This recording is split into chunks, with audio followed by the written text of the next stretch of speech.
Welcome to What You're Reading, where librarians from around DeKalb County talk about the books that we are reading during social distancing, specifically teen books. My name is Fran, and I am from the North Lake Library. Hi, my name is Mia, and I'm over at Decatur.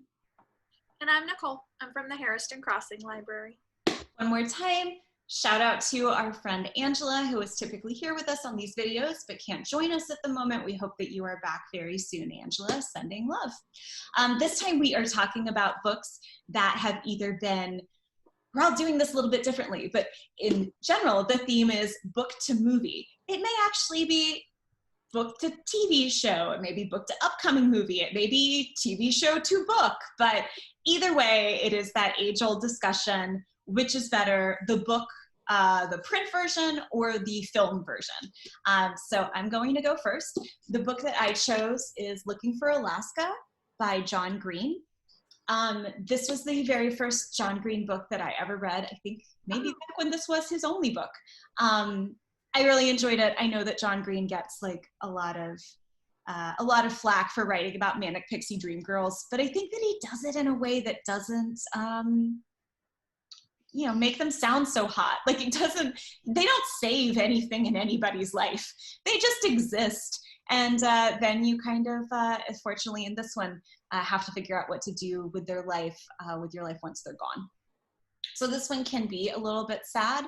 Ultimately, it's about a kid who they call, his name is Miles, but I think that they call him Pudge just because he's really, really skinny.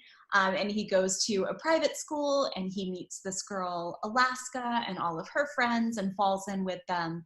And then I think that this is in the description here, so hopefully this is not a spoiler, but Alaska dies and no one is really sure what happened, what the circumstances are, and it's sort of that the people left behind all blame themselves and try to process their grief. So as good as this book is, there is an adaptation. It's a limited series on Hulu. It's kind of like a TV series, and they did such a good job. It came out, I think, last year, and the acting is fantastic. The casting is great. If you're not super a book person, I would say it would be fine to watch instead of reading the book. And I never say that about a movie or a book or an adaptation of a book, I'll say. But it was really, really well done. And I think since it's longer, since it's a TV show, you don't get all the stuff like, oh, they cut out 3/4 of it like they do in a movie. I think it really gives you more time with the characters and you learn to love them even more. Sorry? So I'm going way back in time to Buffy and the Vampire Slayer, and mine was originally a TV show, and now it has lived on in comic form. So you can go a few different routes. They have the series in the actual series in comic form, like the TV show, but then they also have, like, when the TV series ended, they've like taken the characters and they've sort of kept them going. There's been even crossovers. I think there was one with Archie. I feel like there's been so much Buffy, and as a huge fan when the show was actually on TV, I was excited to just get more of Buffy the Vampire Slayer. It's your typical, she is a vampire slayer, as the name says, but she also becomes friends with vampires, has a love interest with a vampire, so there's conflicts. Some vampires have souls, some don't. She's got a friend that's a witch, so you've got your witches in there. One's a werewolf, so there's also a lot of other, I guess it's fantasy elements in there too. So it's just so good. It's on Hoopla in graphic novel form. It's available in book form at the library. It's on Overdrive. There's so much Buffy out there. You just have to look. That was one of my very, very favorite series as a young adult. I love it. Me too. It was sort of my first intro into the whole vampire thing too, like, way before Twilight and all that, and I just loved it. I agree. I concur. Buffy is amazing. All right, so I am rounding us out with my pick called Loveboat Taipei by Abigail Wynn.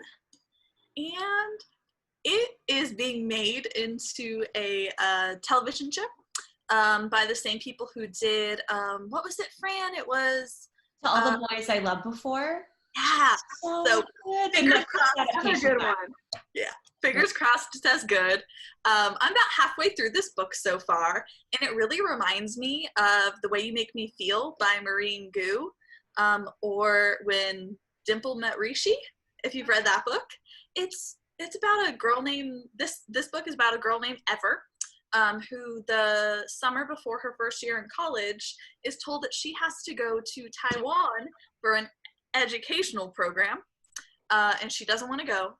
She kind of wants to figure out what she wants to do with her life. She wants to do dance, but her parents want her to go down a medical path.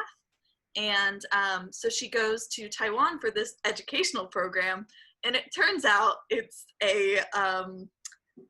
like an entire boat to themselves where adults like turn a blind eye, and it's like nightlife and you know, hookups, things like that. It is an insane party the entire time, and I am totally here for it. It's amazing. It's such an easy read. It's an own voices. It's for grades 9 through 12. I really just kind of don't want to put it down. I just want to like go through and see what happens and learn about the love interests. Like there's this one love interest that isn't a love interest right now, but I know it's going to be, and I cannot wait. So yeah, I totally recommend it. Right now we have it as an ebook, an e-audiobook, and a physical book that you can pick up with contact-free pickup. So yeah. That sounds like a dream, honestly. If I was a teenager and I was in that situation, that would be amazing. And I did want to say, I noticed on our website, they now have a very searchable new YA. So they've added it to our website. So if you are curious about what's new for YA, if you click on our website on the right now, that does say new YA. And so you can see what we've just got in and even what's on order. That is a really good point. I'll put instructions to that and the link in the description down here if you want to take a look at that. It's so nice to just be able to click on that and see everything that we've ordered recently. If you're just looking for the newest stuff, that's a really good resource. Okay, we will see you next week, and thanks for joining us. Bye.